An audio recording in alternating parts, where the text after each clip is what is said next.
Sri Krishna, Sri Krishna, Sri Krishna, Sri Krishna. Gurur Brahma, Gurur Vishnu, Gurur Devo Maheshwara, Guru Sakshat Param Brahma, Tasmai Shri Gurave Namaha, Tasmai Shri Gurave Namaha.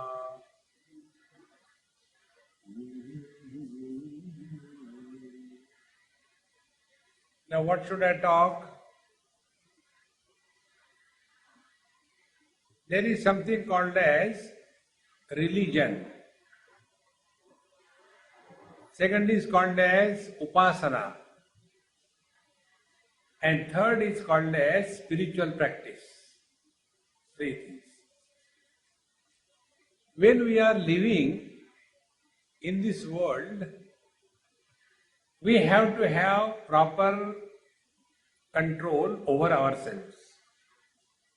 If we don't have control over ourselves, we will spend our whole life only in pursuit of two things. One will be earn money without any limit and enjoy this world without any limit. And when we don't put any limit on ourselves, either earning money or enjoying this world, the net result is we are on the path of self-destruction.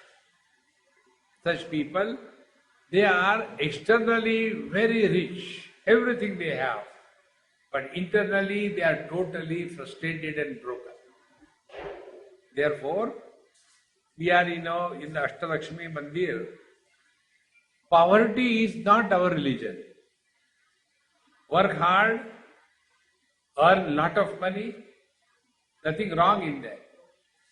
Many of us have got this funny notion that, we should not have, we should be very simple. No. Earn a lot, spend a lot. And while doing that, we have to have a control over ourselves. Therefore, the element of dharma is introduced. Therefore, we are told earn, but earn not the wrong ways. Similarly, indulge, enjoy, but not the wrong way, the right way. Thus, dharma or the religion keeps us in a proper control. A person who doesn't have control, he becomes a nuisance for himself and also for the whole world. This is the part of religion. Now, when a person thus lives a life of religion, what should happen to him after leading such a life of self-discipline for a long period of time? Many people have this notion that I am so good, I have not done any bad to anybody. Why every bad is happening only to me? Normal comments. I have not done bad anything to anybody. Why this is happening to me? I'll tell you an example. There was one lady who used to attend my lectures in India regularly. Again, when I went to that town, she was not in the audience. So I asked, hey, what happened to her? So they told, Swamiji, she is not well. When it was told she is not well, then I decided to go and meet her. So I went to her house. And she was lying on the bed. And when she saw me, she started crying. Swamiji, why this has happened to me? I said, look here, if you want to cry, finish crying. I don't like to talk to crying people. Finish your cry, I'll have a cup of tea and then I'll talk to you. So after that, she said, you know my life, I have not done any bad to anybody. And she was really a very good person. She worked hard, she was having her own industry. She started from zero. And her yearly turnover used to be in 3 to 4 crores of rupees. So efficient. But when she was old, maybe about 60 or 65, she had a funny kind of gout. And because of that, she was lying on the bed. She could not wake up, she could not walk down, and she used to sleep with the maid servant. And maid servant, she used to tell, lift my hand from my stomach and put it down. It was so painful for her. She asked me, you know my life, I have not done bad thing to anybody. On the contrary, all that I have earned, I have spent on the schools and colleges. Why this is happening to me? I said, look here. Do you want to argue or you want to get out of this thought? See? She said, I want to get out of it. I said, okay. Tell me what you have done so far. She said, I have gone to many temples, I have done lot of puja, I have done this, I have done that, but nothing is helping me. See, friends, what is required is your thinking process should be properly corrected. Don't blame the world, don't blame God. You will see those plants grow only to that place where they are fit to grow. In the same manner, what is right for us, that alone happens to us. This is the basic principle of life. So I told her, I said, I'll tell you, but I don't like argument and discussion. She said, all right. I told her, now what is your age? She said, 65. Up to this age, did you have any problem? She said, no, I was very healthy.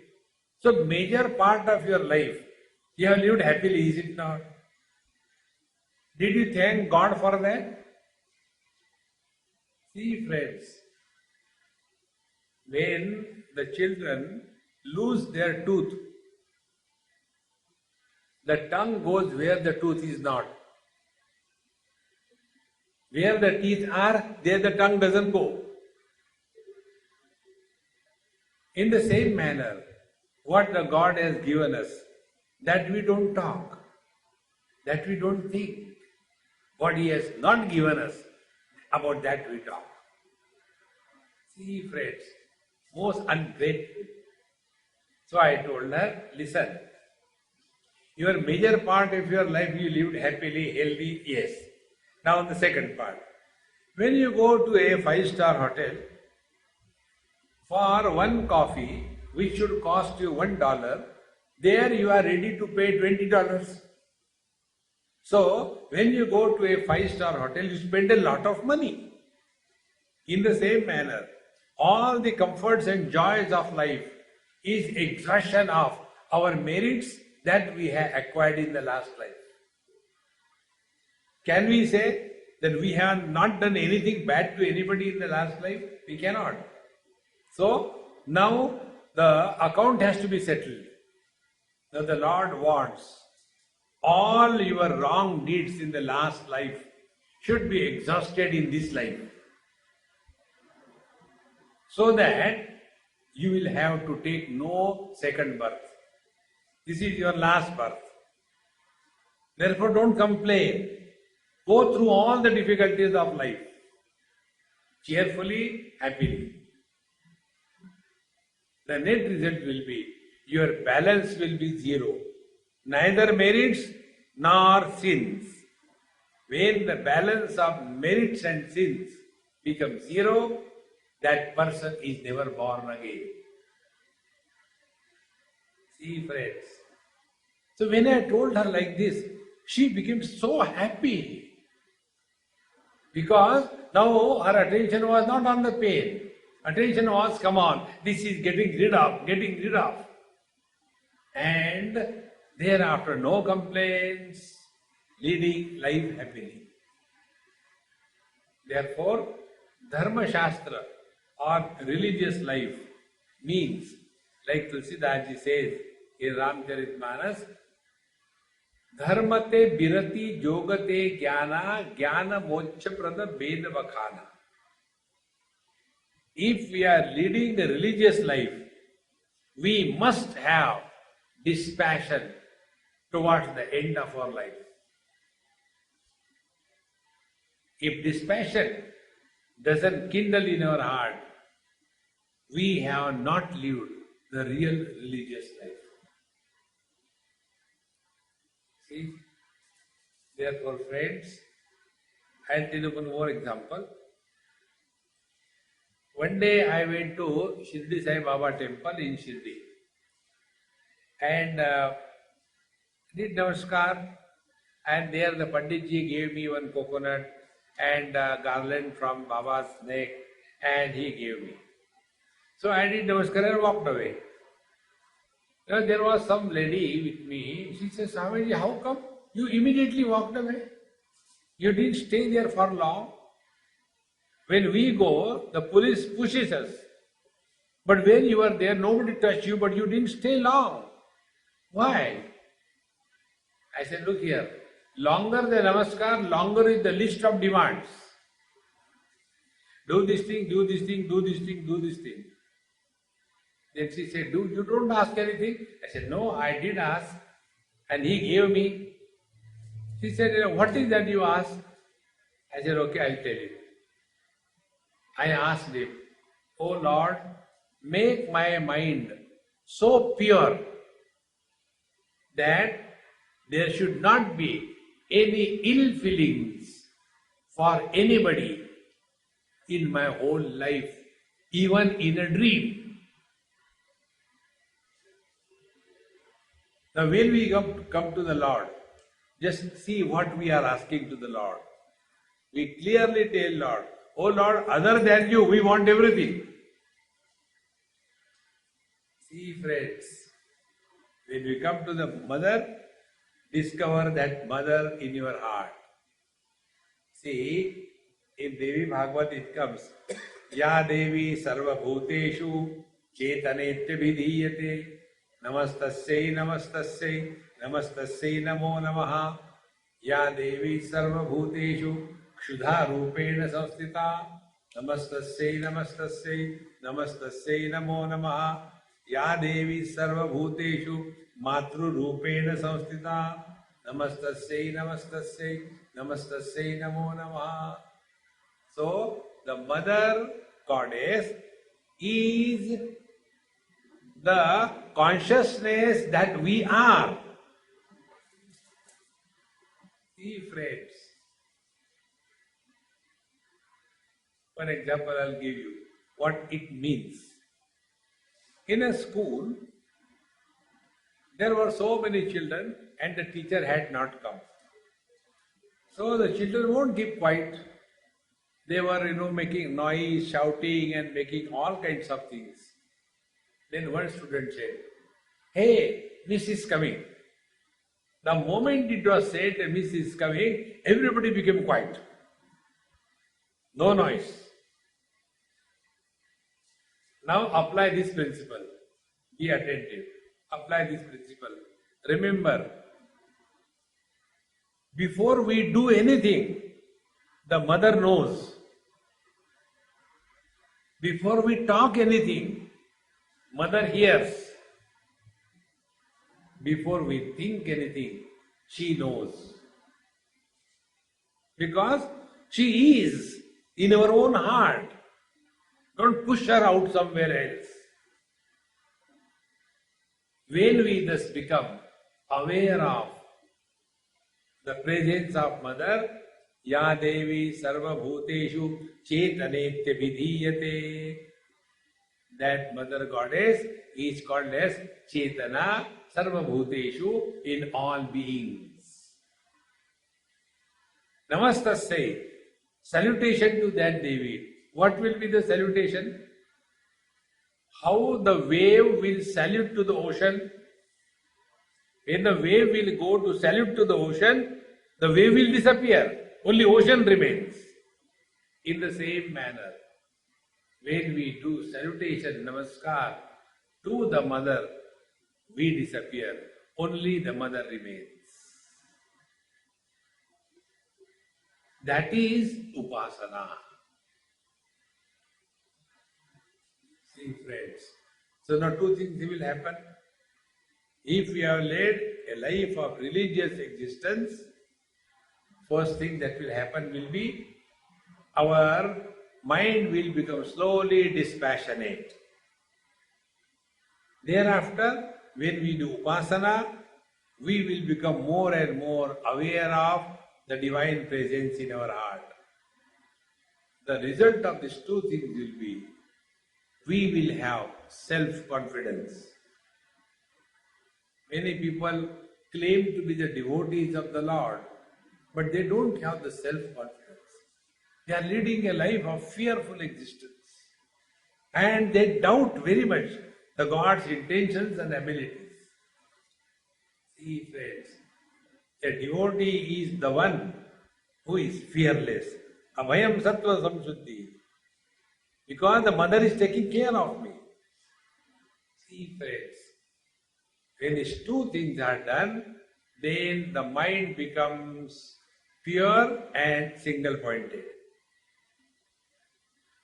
When these two things happen, pure single-pointed mind together is called as Shuddha Antakaran.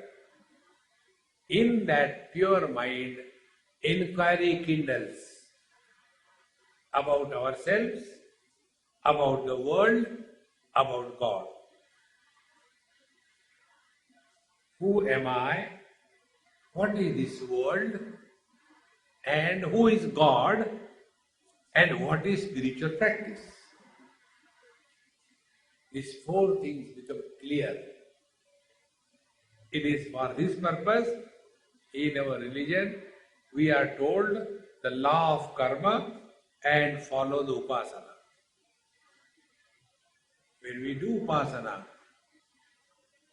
see, faith in God is reflected in us as self-confidence. If we have faith in God, we will not lack self-confidence. If we lack self-confidence, we doubt His intentions and abilities.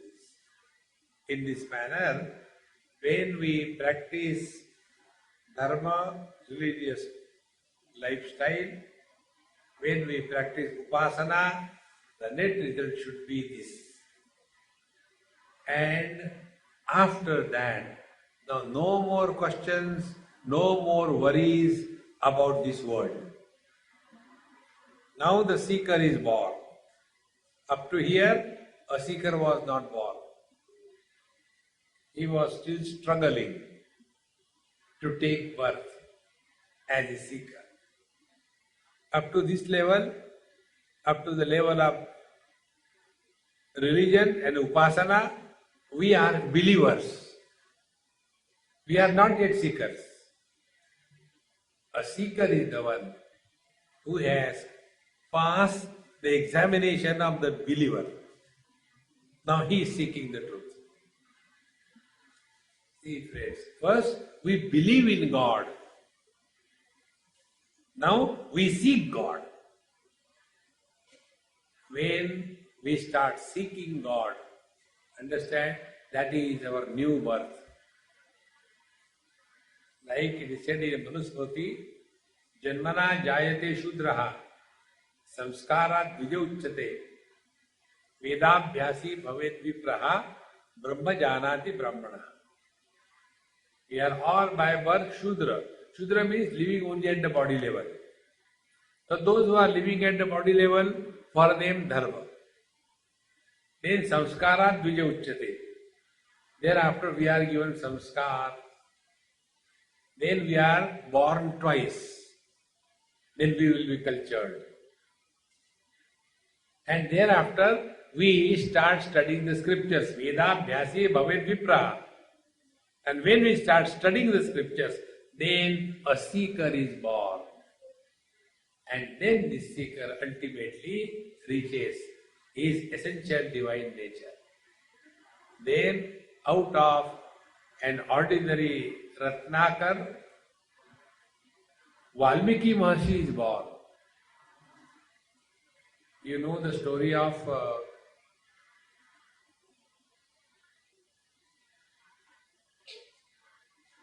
Tulsidas Ji Maharaj.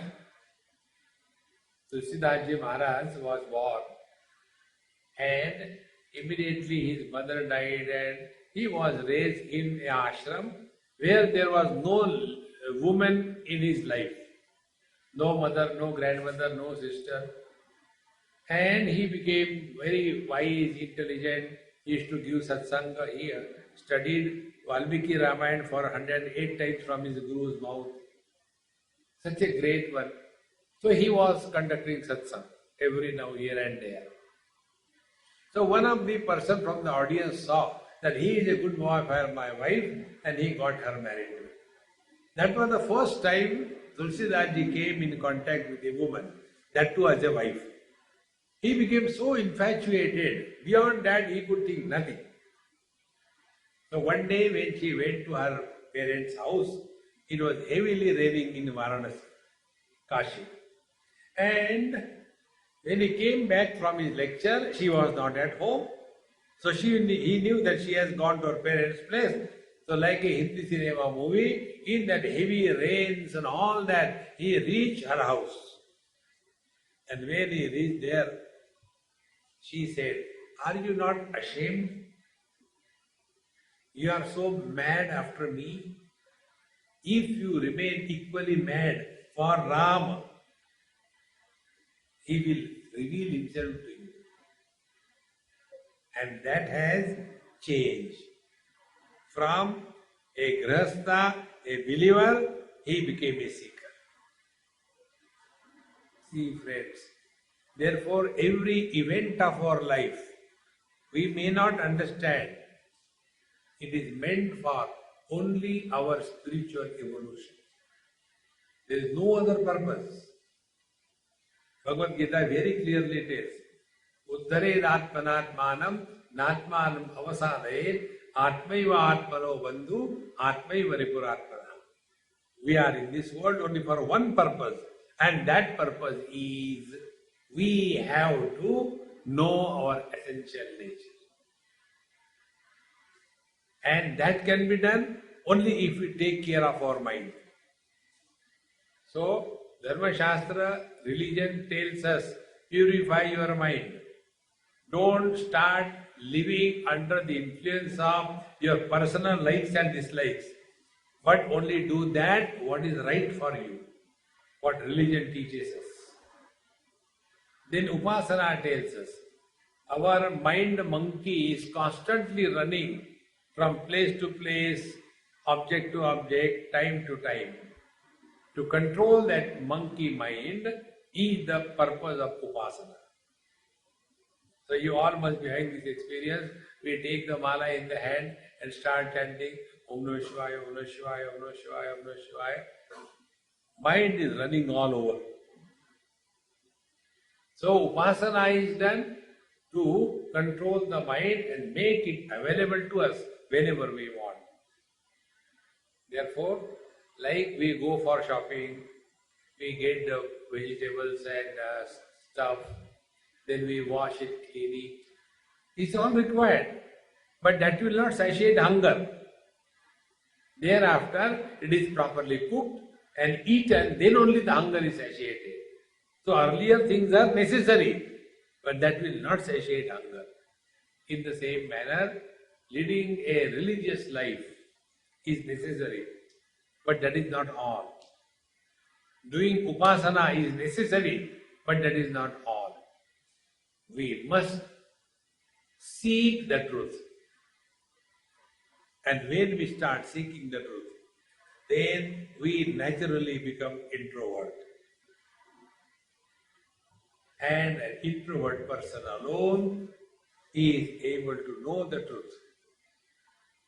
Otherwise, so many years we lead, and yet we are not at peace with ourselves. Therefore, friends, let us very clearly understand these three things: religion, upasana, and spirituality. Religion is how we live with the world. Upasana is how we live with ourselves. Spirituality is we know ourselves, who we are. These are the three stages in the life of the human being according to our scriptures. And for this there is no proxy.